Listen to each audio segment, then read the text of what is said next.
Hallelujah. Praise the Lord. ஆண்டவருடைய இயேசு கிறிஸ்துவுடைய நாமத்திற்கு சகல மகிமையும் உண்டாகட்டும்.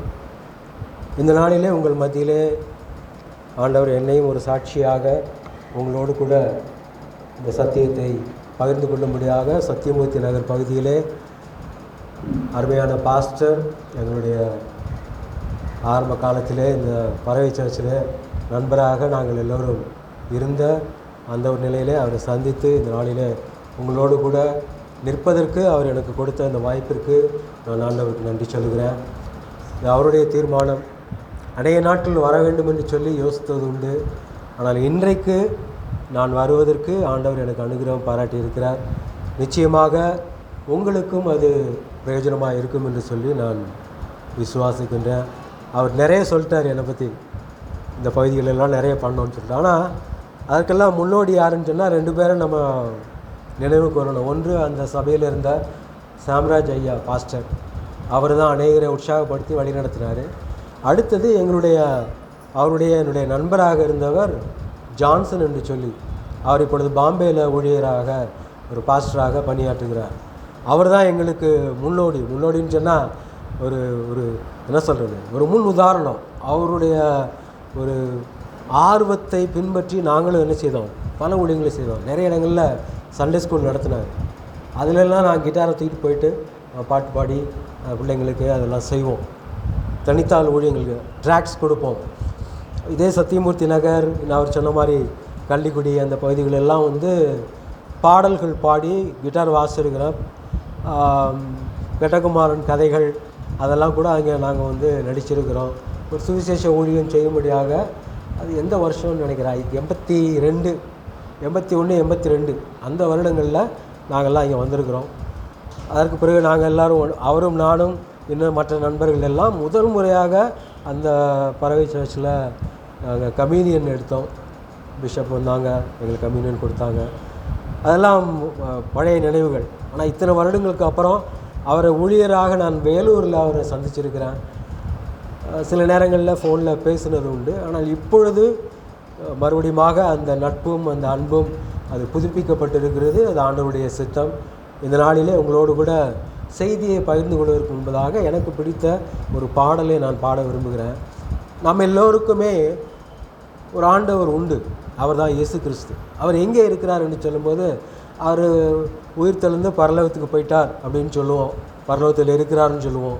அப்புறம் 2 பேர் 3 பேர் ஜெபம் பண்ணும் பொழுது நடுவில் வருகிறார் என்று சொல்லுவோம். ஆனாலும் அவர் என் இருதயத்தின் இரட்சகர், என் இருதயத்தின் ஆண்டவர் என்று சொல்லி அநேகர், என்னுக்குள்ளே அவர் வாசமாக இருக்கிறார். பரிசுத்த ஆவியானவர் என்ன செய்கிறார், நம்மை ஆலயமாக அவர் கொண்டிருக்கிறார், நமக்குள்ளே வாசம் பண்ணுகிறார் என்று சொல்லுகிற அந்த ஒரு நிலைமையில் என் ஆத்தும நேசர் என்று சொல்லி நாம் சொல்லுகிற அந்த ஒரு விதமான ஒரு பாடல், அதை நான் இன்றைக்கு பாடுவதற்கு நான் விரும்புகின்றேன்.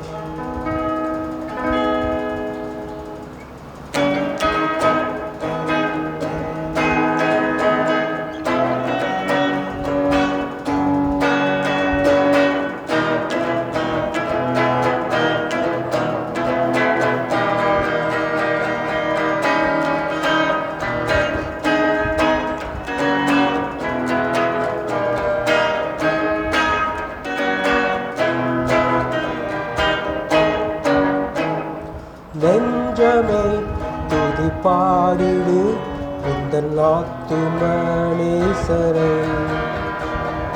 தஞ்சமே அவர் நல்லவர், அவர் அன்பதை பாடிடு. நெஞ்சமே துதிகளின் மத்தியில் அருள்மழை பொழிந்திடும். அவர் தரும் கிருபைகள் அழுதினம் நடத்திடும். துதிகளின் மத்தியில் அருள்மழை பொழிந்திடும். அவர் தரும் கிருபைகள் அழுதினம் நடத்திடும். நெஞ்சமே துதி பாடிடு உந்தன் ஆத்தும நேசரை. தஞ்சமே அவர் நல்லவர், அவர் அன்பதை பாடிடு நெஞ்சமே.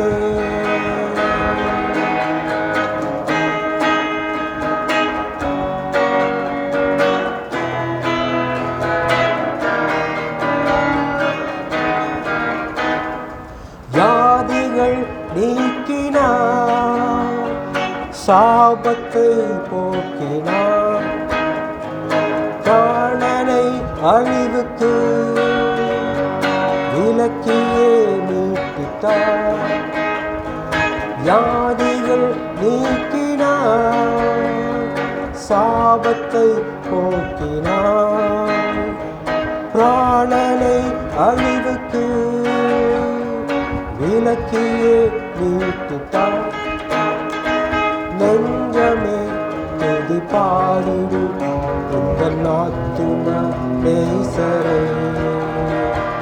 தஞ்சமே அவர் நல்லவர், அவர் அன்பதை பாடிடு நெஞ்சமே.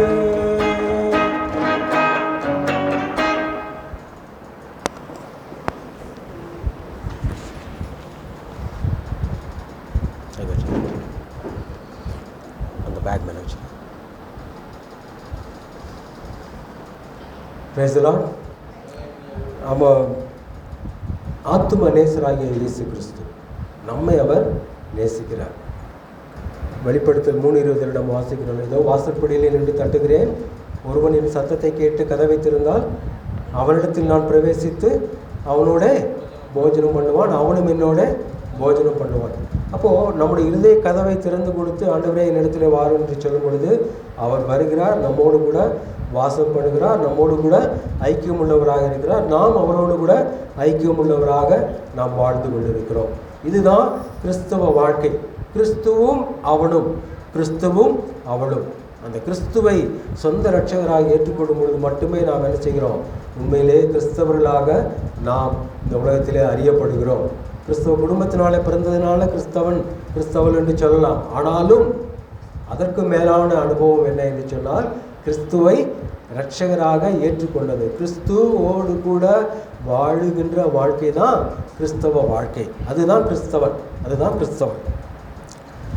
ஆண்டவராய் இயேசு கிறிஸ்துவை நானும் 78வது வருடத்தில் முழுமையாக அறிந்து கொண்டேன் என்று சொல்லலாம். முழுமையாக என்று சொல்லும் பொழுது ஒரு இரட்சகர், நம்முடைய பாவங்களுக்காக மரித்தவர், அவரை நாம் ஏற்றுக்கொள்ள வேண்டும் என்று சொல்லி நான் அறிந்து கொண்டேன். 79 நான் சொன்ன நண்பர் ஜான்சன், என்னுடைய தம்பி, நான் எல்லாம் ஞானஸ்நானம் எடுத்தோம். 83 என்று நினைக்கிறேன் நம்முடைய பாஸ்டர் பால், நான், இன்னும் ஜான்சன், இன்னும் ராஜா என்று சொல்லி ஸ்வீட் என்னெல்லாம் சொல்லி அநேகர் இருக்கிறாங்க. நாங்கள் எல்லோரும் சேர்ந்து கம்யூனியன் எடுத்தோம். சிஎஸ்சி சர்ச்சினுடைய பிஷப் வந்து கொடுத்தாங்க. அதெல்லாம் அனுபவம். அப்படியாக நாங்கள் கிறிஸ்துவுக்குள்ளே வளர்ந்தோம். இந்த இயேசு கிறிஸ்து யார் என்கிற கேள்விக்கு அநேக பதில்களை சொல்லலாம். பாஸ்டரோட காலையில் நான் பேசிகிட்டு இருக்கும் பொழுது அந்த நாட்களில் என்னை கேட்டால் எனக்கு ஒன்றுமே சொல்ல தெரியாது. இயேசுவை ஏற்றுக்கொண்டேன், அவர் இரட்சகர் என்று சொல்லி அறிந்திருந்தேன். ஆனால் இயேசு யார் என்று சொல்வதற்கு எனக்கு போதுமான ஒரு ஞானம் இல்லை என்று சொல்லலாம். அந்த நாட்களிலே கைப்பிரதிகளை எடுத்துக்கொண்டு இந்த பகுதிகளெல்லாம் அவர் சொன்ன மாதிரி எல்லா பகுதிகளிலும் சுற்றி திருந்து அந்த கைப்பிரதிகளை நாங்கள் கொடுத்துருக்கிறோம். சிறு பிள்ளைகளாக 1 மணி நேரம் ஜெபிப்போம். மாடியில் போய் மொட்டை மாடியில் வெயில் அடிச்சுட்டு இருக்கோம். அதில் முழங்கால் போட்டு 1 மணி நேரம் ஜெபிப்போம். ஜெபித்து முடித்த பிறகு கைப்பிரதிகளை எடுத்துக்கொண்டு சபையில் ரயில்வே ஸ்டேஷனுக்கு போவோம். இன்னும் பல பகுதிகளை முன்குறித்து அந்த பகுதிகளில் போய் நாங்கள் கைப்பிரதிகளை கொடுப்போம். அப்படியாக கர்த்தர் எங்களை நடத்தினார். அந்த நான் சொன்ன ஜான்சன் அவர்கள் சண்டே ஸ்கூல் நடத்துவார். அவருக்கு நல்ல ஞானம் இருந்ததுனால அவர் நிறைய பேசுவார். நான் பேச மாட்டேன்.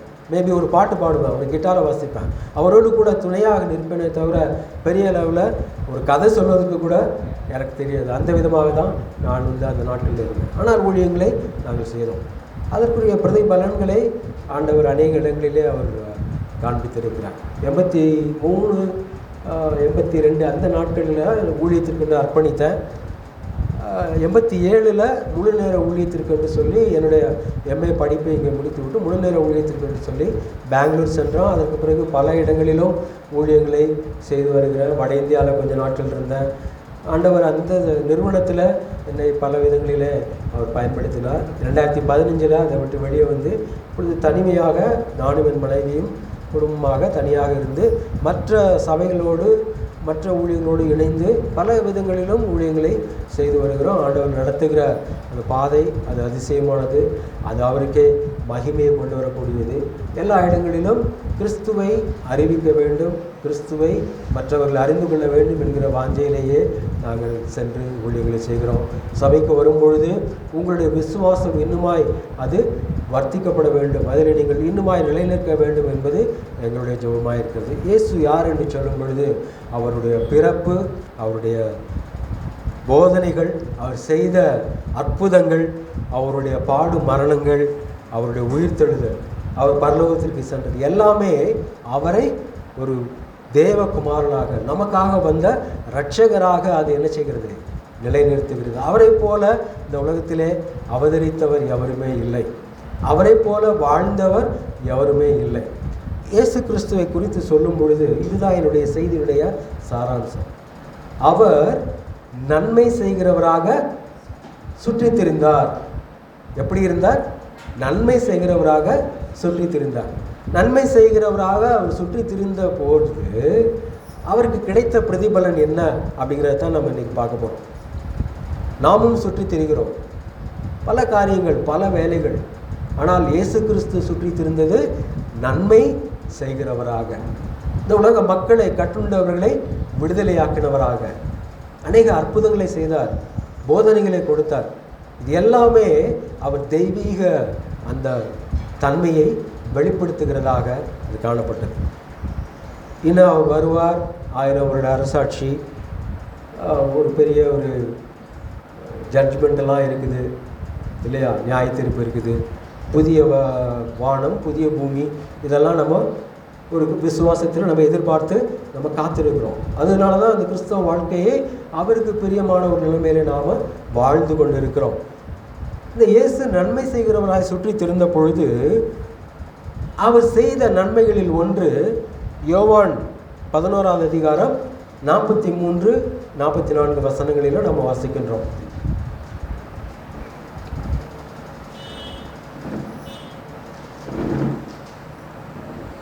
கொஞ்சம் யாராவது வாசிங்களா?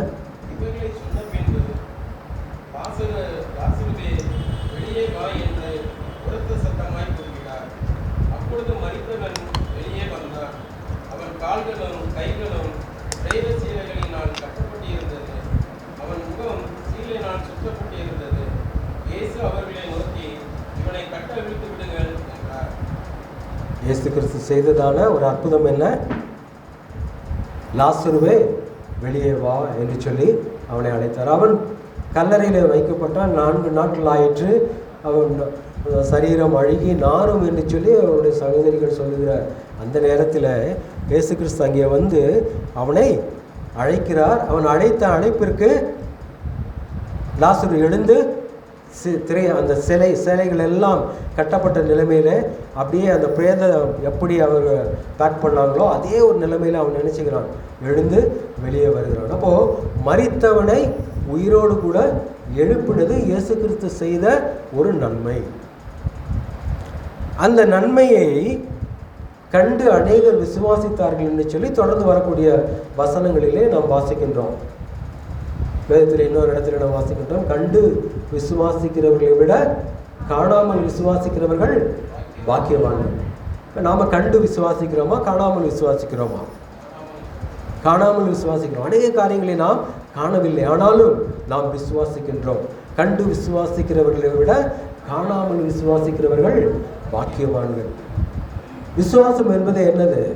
எதிர்காலத்தை குறித்த அகக்கண்களிலே நம்முடைய இருதயத்திலே நாம் காண்கின்றோம், ஆனால் அது எதிர்காலத்தில் தான் நடக்க போகுது. அதுதான் விசுவாசத்தினுடைய ஒரு உறுதி. நிச்சயமாக நடக்கும் என்று சொல்லி நாம் இருதயத்திலே நம்புகிற ஒரு காரியம்தான் என்னது? காணாமல் விசுவாசிக்கிறது. அதனுடைய பிரதிபலன்கள் நாம் வாழ்க்கையில் அநேக நிலைகளிலே நாம் அனுபவித்திருக்கிறோம். அப்படிப்பட்ட அந்த ஒரு ஆசீர்வாதம் செய்தவர்களை பார்த்து விசுவாசிக்கிறவர்களை விட கேட்டு விசுவாசிக்கிறவர்கள், கண்டு விசுவாசிக்கிறவர்களை விட காணாமல் விசுவாசிக்கிறவர்கள் பாக்கியவான்கள்.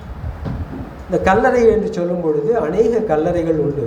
ஒன்று லாசருவின் கல்லறை, இன்னொன்று இயேசு கிறிஸ்துவின் கல்லறை. லாசருவின் கல்லறையை மனிதர்கள் புரட்டி தள்ளினார்கள். இயேசு சொன்னார். சொன்ன உடனே என்ன செய்தாங்க? மக்கள் அதை புரட்டி தள்ளிட்டாங்க.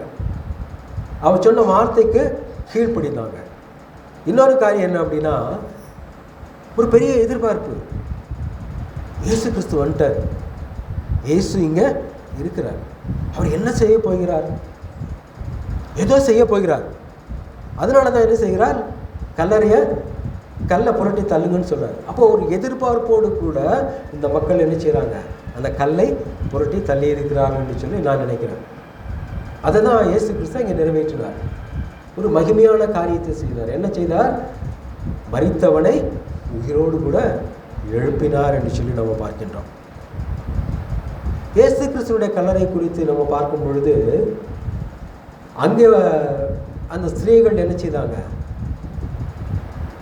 பலவிதமான வாசனை திரவியங்களை எடுத்துக்கொண்டு இயேசு கிறிஸ்துவனுடைய சரீரம் அங்கே இருக்கும், அதற்கு போய் நம்முடைய கடமைகளை நிறைவேற்றலாம் என்று சொல்லி அவர்கள் அங்கே புறப்பட்டு செல்கிறார்கள். அதிகாலையில் வாரத்தின் முதலாம் நாள் என்று சொல்லி சொல்லப்பட்டிருக்கிறது. அவர்களும் ஒரு எதிர்பார்ப்போடு கூட செல்கிறாங்க. போகும் பொழுது அங்கே நிச்சயமாக கல் வைக்கப்பட்டிருக்கிறது. அது சங்கிலிகளால் கட்டப்பட்டு அது காவல் காக்கப்பட்டிருக்கிறது. இந்த கல்லை யார் நமக்கு புரட்டி தள்ளுவார்கள் என்று சொல்லி ஒரு பெரிய கேள்விக்குறியோடு கூட, ஆனாலும் ஒரு எதிர்பார்ப்பு எப்படியாவது நம்ம என்ன செய்யலாம்? கல்லறைக்குள்ளே போய் இயேசுவின் சரீரத்தை கண்டு அதில் செய்ய வேண்டிய அந்த வாசனை திரவியங்கள் எல்லாவற்றையும் நாம் அதில் ஊற்றி அதை கடமைகளை நிறைவேற்றலாம் என்று சொல்லி ஒரு பெரிய எதிர்பார்ப்போடு கூட ஒரு நம்பிக்கையோடு கூட அங்கே போகிறாங்க. யார் நமக்கு இந்த கல்லை புரட்டுவார்கள் என்று சொல்லும் பொழுது இவர்கள் போவதற்கு முன்பதாகவே அங்கே என்ன செய்யப்பட்டிருக்கிறது? கல் புரட்டி தள்ளப்பட்டிருக்கிறது. மத்தேயு 28வது அதிகாரம் 22வது வசனம் கொஞ்சம் வாசிங்க.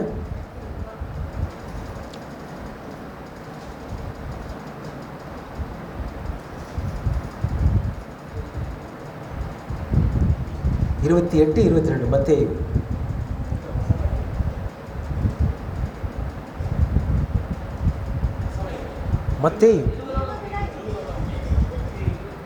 மத்தேயு. ஓ 20 தான் இருக்குதா? சரி, வசனம் ஓகே, அது கொஞ்சம் முன்னாடி இருக்கும். அப்பொழுது பூமி மிகவும் அதிரும்படியாக கர்த்தருடைய தூதன் வானத்திலிருந்து இறங்கி வந்து வாசலில் இருந்த கல்லை புரட்டி அதன் மேல் உட்கார்ந்தான் என்று சொல்லியிருக்கிறேன். வசனம் தப்பான மேபி அதிகாரம் தப்பாக இருக்கும், இல்லை வசனம் தப்பாக இருக்கும். 27, 22 வாசிங்க பாருங்கள். 27, 22.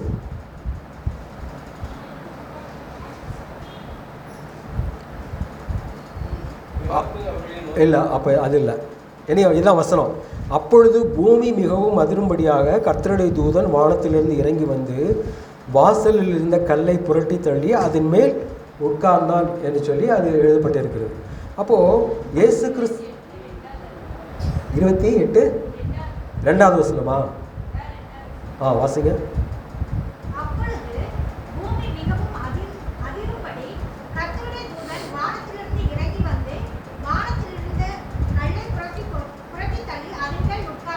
Okay, thank you. நான் இங்கே டைப் பண்ணும்பொழுது 2 சேர்ந்துருக்குது. 22 நாயிஷ். 2வது வசனம் 28:2.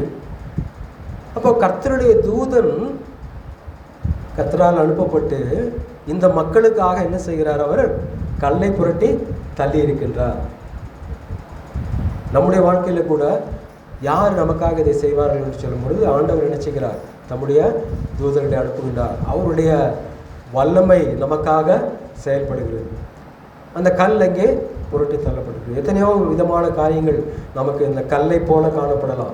நம்முடைய கடமைகளை நிறைவேற்ற முடியாதபடிக்கு நமக்கு விசுவாசத்திற்கு தடையாய் அநேக கற்கள் இருந்தாலும் கல் இருந்தாலும் அது எல்லாவற்றையும் மாற்றி அதை அகற்றி போடுகிறவர் நம்முடைய ஆண்டவர். அந்த கல்லை யார் புரட்டுவார் என்று சொல்லி அவர்கள் சிந்திக்கிற வேளையிலே கர்த்தர் தேவதூதனை அனுப்பி அங்கே இவர்கள் வருவதற்கு முன்பதாகவே அதை என்ன செய்திருக்கிறார்? அவர் புரட்டி தள்ளி இருக்கின்றார். பூமி அதிரும்படியாக தேவதூதன் அங்கே வந்து அதை செய்தான் என்று சொல்லி நம்ம பார்க்கின்றோம். ஆனாலும் இதில் ஒரு பாடத்தை நம்ம கற்றுக்கொள்ளணும்.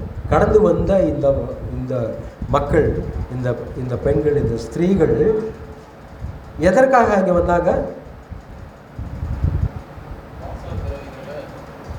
வாசனை திரவியங்களை இயேசுவுக்கு பூசணும், இயேசுடைய சரீரம் அங்கே இருக்கும் என்று சொல்லி எதிர்பார்த்து வந்தாங்க. தங்களுடைய விசுவாசத்தில் ஏதோ தங்களால் முடிந்ததை அவர்கள் ஆயத்தம் பண்ணி கொண்டு வந்தாங்க. அவர்களுக்கு விசுவாசம் இருந்தது. என்ன விசுவாசம்? எப்படியாவது இயேசுவின் சரீரத்தை நம்ம சென்று அடைந்து விடலாம், கல் இருந்தாலும். ஆனாலும் அவர்கள் விசுவாசிக்க வேண்டிய ஒரு காரியத்தை அவர்கள் மறந்து விட்டார்கள். இதில் 2 காரியம் இருக்குது. ஒன்று, உலகபூர்வமாக நிறைவேற்ற வேண்டிய கடமைகளை நிறைவேற்றுவதற்கு அவர்களுக்கு விசுவாசம் இருந்தது. இந்த கல்லை புரட்டி தள்ளிடுவாங்க, நம்ம இயேசுவின் சரீரத்தை சென்று அடைந்து விடலாம்னு சொல்லி. ஆனால் அவர் கொடுத்த போதனைகளை அவர்கள் என்ன செய்யவில்லை? புரிந்து கொள்ளவில்லை, அல்லது அறிந்து கொள்ளவில்லை, அல்லது அதை விசுவாசிக்கவில்லை. அவர் என்ன போதனை சொன்னார்? நான் எருசலேமுக்கு போவேன், அங்கே ஒப்பு கொடுக்கப்படுவேன், நான் சிலுவையில் அடிக்கப்படுவேன், அடக்கம் பண்ணப்படுவேன், 3ஆம் நாளில் உயிரோடு எழுந்திருப்பேன். அப்போ இந்த வந்த மக்கள் அதை எதிர்பார்த்து வந்தாங்களா? அதை எதிர்பார்த்து வந்திருந்தாங்கன்னு என்ன செய்திருக்க மாட்டாங்க, இதெல்லாம் ஆயத்தம் பண்ணியிருக்க மாட்டாங்க. அப்போது அவங்களுக்கு ஒரு விசுவாசம் இருக்குது. என்ன விசுவாசம்? எனக்காக கர்த்தர் யாவையும் செய்து முடிப்பார். இல்லை கல் புரட்டி தள்ளப்படும், அந்த விசுவாசம் இருக்குது. யாராவது ஒருத்தர் நமக்கு உதவி செய்வாங்க, அந்த ஒரு பெரிய எதிர்பார்ப்போடு வந்திருக்கிறாங்க. ஆனாலும் ஆவிக்குரிய அந்த சத்தியமாகிய அந்த ஒரு பர்பஸ், அந்த ஒரு நோக்கம், இயேசு கிறிஸ்து இந்த உலகத்திற்கு வந்தது எதற்கு? மரித்து அடக்கம் பண்ணப்பட்டு 3ஆம் நாளில் உயிரோடு கூட எழுந்திருக்க வேண்டும். அந்த உயிர்த்தெழுதல் இல்லை என்று சொன்னால் என்னுடைய விசுவாசம் விருதா என்று சொல்லி அப்போஸ்தலனாகிய பவுல் சொல்லுகிறார். அந்த உயிர்த்தெழுதலால தான் இன்றைக்கு நீங்களும் நானும் கிறிஸ்துவை பின்பற்றி நடந்து கொண்டிருக்கிறோம். அந்த விசுவாசம் அவரோடு கூட இந்த நடந்த மக்களுக்கு அன்றைக்கு இல்லை என்று தான் சொல்லணும். அது இருந்திருந்தால் எப்படி வந்திருப்பாங்க? கைகளை வீசி கொண்டு வந்திருப்பாங்க. அந்த இடத்துல நாம் கிறிஸ்துவின் சரீரம் இல்லை, அவர் சொன்னபடி உயிர்த்தெழுந்தார் என்று சொல்லி மகிமைப்படுத்துவோம் என்று சொல்லி கொண்டு வந்திருப்பார்கள். ஆனால் அவங்க அதை எதுவுமே பேசலை. என்ன பேசி கொண்டு வருகிறார்கள்? எங்களுக்கு கல்லை யாரை புரட்டி தள்ளுவார்கள், யார் புரட்டி இந்த கல்லை தள்ளுவாங்க என்கிற ஒரு எதிர்பார்ப்பு. அதுவும் விசுவாசம்தான். ஆனால் மகிமையான விசுவாசம் என்னென்னு சொன்னால் ஆவிக்குரிய சத்தியத்தின்படி கிறிஸ்துவனுடைய போதனைகளை அறிந்தவர்களாக அவர்கள் விசுவாசிக்கிற விசுவாசம். இயேசு கிறிஸ்து உயிரோடு கூட இருந்திருப்பார், அவரை எங்கேயாவது நம்ம பார்க்கலாமா என்று சொல்லி எதிர்பார்ப்போடு கூட வந்திருப்பார். நம்முடைய வாழ்க்கையில் கூட அநேக நேரங்களிலே நம்ம சத்தியத்தை அறிந்திருந்தும் கேட்டிருந்தும் அதை புரிந்து கொள்ளாத நிலைமையிலே நம்முடைய விசுவாசத்தின் வாழ்க்கையிலே நாம் ஓடிக்கொண்டிருக்கிறோம். கிறிஸ்தவ வாழ்க்கையில் நாம் சற்று சிந்திக்க வேண்டியது அவசியம். கிறிஸ்துவனுடைய போதனைகள் என்ன என்று சொல்லி நாம் சிந்திக்க வேண்டியது நமக்கு மிகுந்த அவசியமாக இருக்குது.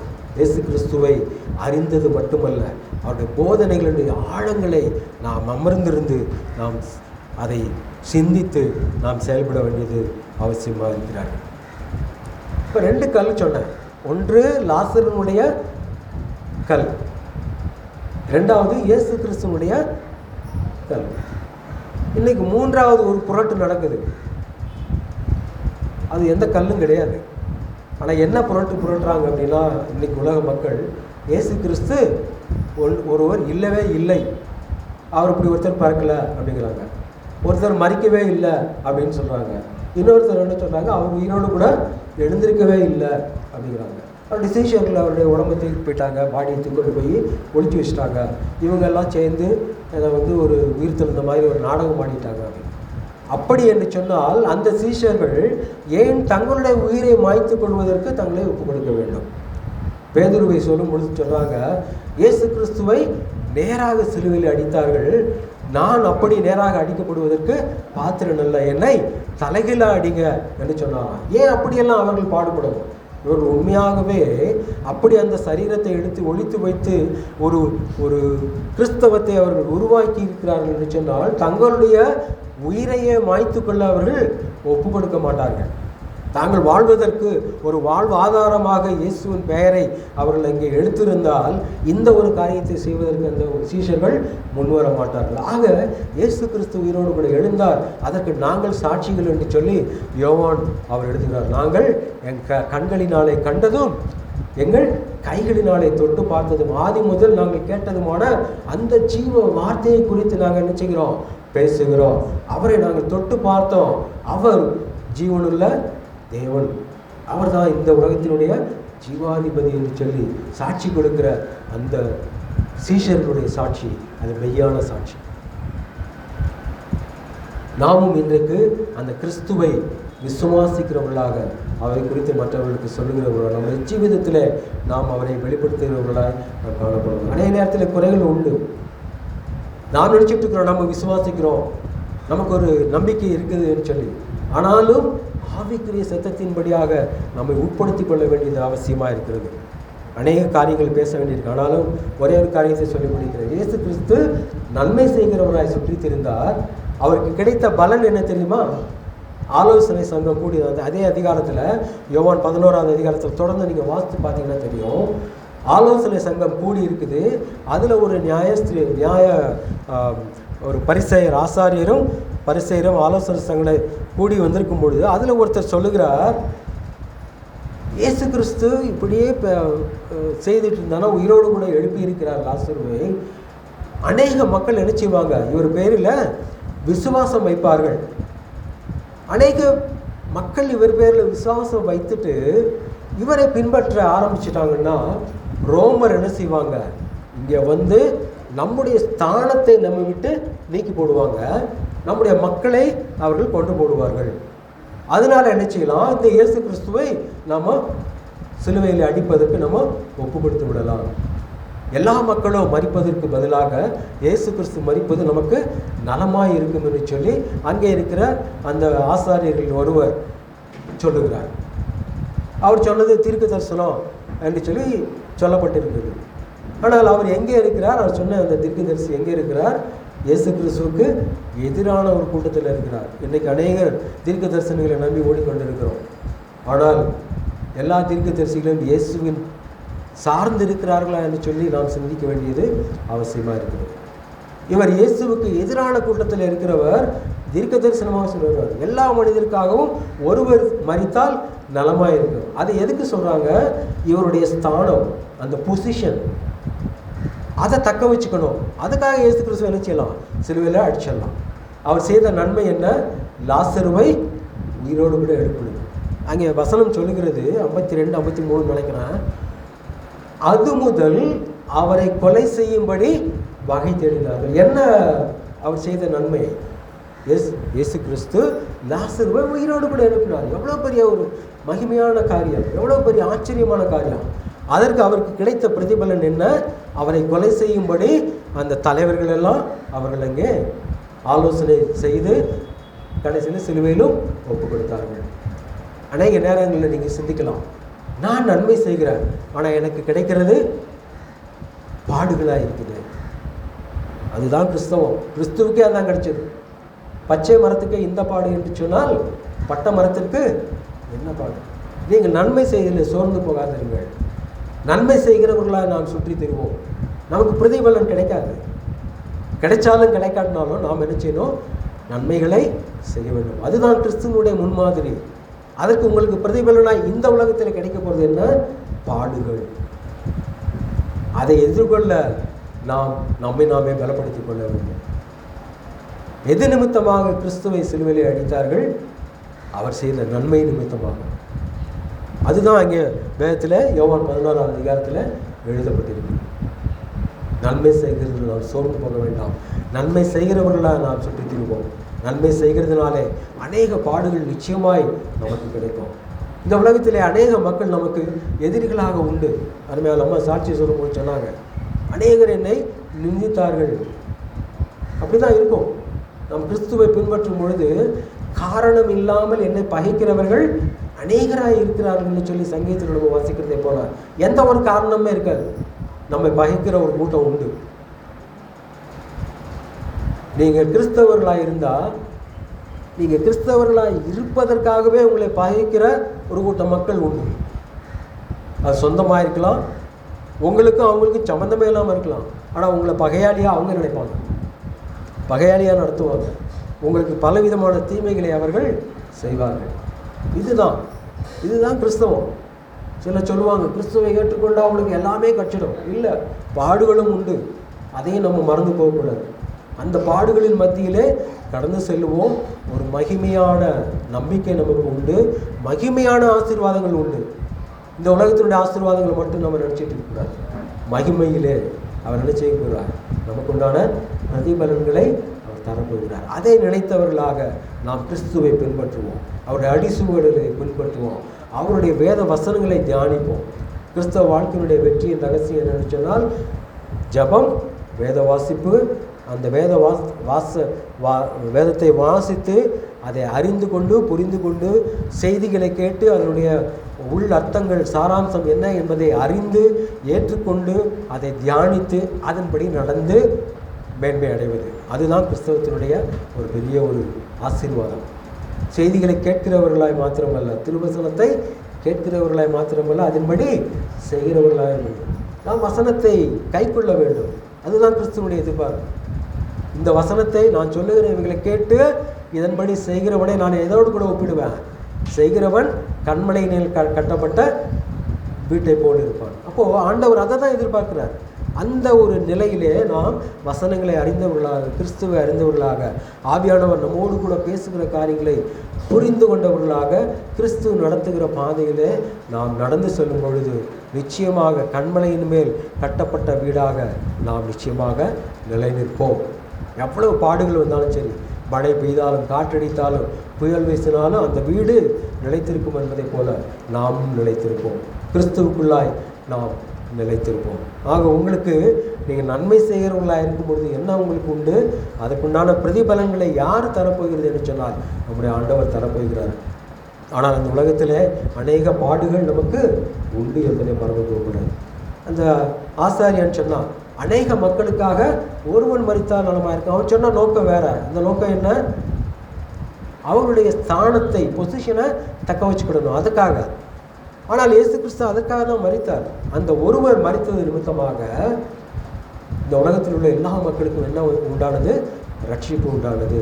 தேவன் தம்முடைய, யோவான் 3:14, தேவன் தம்முடைய ஒரே பேரான குமாரனை விசுவாசிக்கிறவன் அவன் கெட்டு போகாமல் நித்திய ஜீவனை அடையும்படிக்கு அவரை தந்தருளி இவ்வளவாய் உலகத்தில் அன்பு கொண்டார். அவர் என்ன செய்தார்? தமக்கு சொந்தமானதிலே வந்தார், சொந்தமானவர்களோ அவரை ஏற்றுக்கொள்ளவில்லை. ஆதலால் அவரை ஏற்றுக்கொண்டவர்கள் எத்தனை பேர்களோ அத்தனை பேர்களும் தேவனுடைய பிள்ளைகளாகும்படி அதிகாரம் கொடுத்தார். இது உலகத்தில் உள்ள அத்தனை மக்களுக்கும். யூத மதத்தில் இருந்த அநேகர் அவரை என்ன செய்தாங்க? ஏற்றுக்கொள்ளவில்லை. ஒரு மேசியா வருவார் என்று எதிர்பார்த்திருந்தாங்க. ஆனால் அந்த மேசியா வந்த பொழுது அவரை கண்டுகொள்ளவில்லை. ஆனால் இயேசு கிறிஸ்து சிலுவையில் மரித்து உயிர்த்தெழுந்த பொழுது அவரை விசுவாசிக்கிற எந்த இனத்தவராக இருந்தாலும் சரி, எந்த பாஷைக்காரராக இருந்தாலும் சரி, எந்த நாட்டை சேர்ந்தவராக இருந்தாலும் சரி, அவர் இயேசு ரட்சகர் என்று சொல்லி விசுவாசிக்கும் பொழுது நிச்சயமாகவே என்ன உண்டு? அவருக்கு ரட்சிப்பு உண்டு. அவன் கெட்டு போகாமல் நித்திய ஜீவனை அடையும்படிக்கு இயேசுவை தந்தருளி இவ்வளவாய் தேவன் உலகத்தில் அன்பு கொடுத்தார் என்று சொல்லி நம்ம பார்க்கின்றோம். வெளிப்படுத்தல நம்ம வாசிக்கும் பொழுது அங்கே என்ன சொல்லப்பட்டிருக்கிறது? எல்லா தேசத்தவரும், எல்லா பாஷைக்காரரும், எல்லா இனத்தவரும் அங்கே என்ன செய்கிறாங்களாம்? அவரை துதித்து கொண்டு இருக்கிறார்கள் என்று சொல்லி வேதத்தில் வெளிப்படுத்தல நம்ம வாசிக்கிறோம். அதுதான் கர்த்தருடைய திட்டம், அதுதான் கடவுளுடைய திட்டம். எல்லா மனிதர்களும் ரட்சிக்கப்பட வேண்டும் என்பதற்காக இந்த ஒரே மனிதர், இந்த ஒரே தெய்வீக புருஷர் இயேசு கிறிஸ்து சிலுவையிலே அடிக்கப்பட்டார், தம்முடைய இரத்தத்தை சிந்தினார் என்பதை விசுவாசிக்கிற நாம் அநேகர் விசுவாசிக்க வேண்டும்.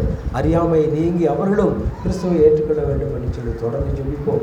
எந்த நிலைமையிலே நம்மளால் கிறிஸ்துவை குறித்து சொல்ல முடியுமோ நாம் சொல்லுவோம். அதற்கு ரெஸ்பான்ஸ் பண்ணக்கூடியவங்க, அந்த செய்தியை கேட்டு அதை ஏற்றுக்கொள்ளக்கூடியவர்கள் என்ன செய்வாங்க? தேவனுடைய பிள்ளைகளாக மாறுவார்கள். யோவான் 1:12 விசுவாசிக்கிறவர்கள், அவரை ஏற்றுக்கொள்ளுகிறவர்கள் என்ன செய்வாங்களாம்? தேவனுடைய பிள்ளைகளாக மாறுவார்கள். அப்போது இது கர்த்தருடைய வசனம். அதற்கு ஏற்ற விதத்தில் நம்ம செய்ய வேண்டியதை நம்ம செய்துட்டு போவோம். நாம் விசுவாசிப்போம், அதனால் நாம் விசுவாசித்தோம், தேவனுடைய பிள்ளைகளாக இருக்கிறோம்.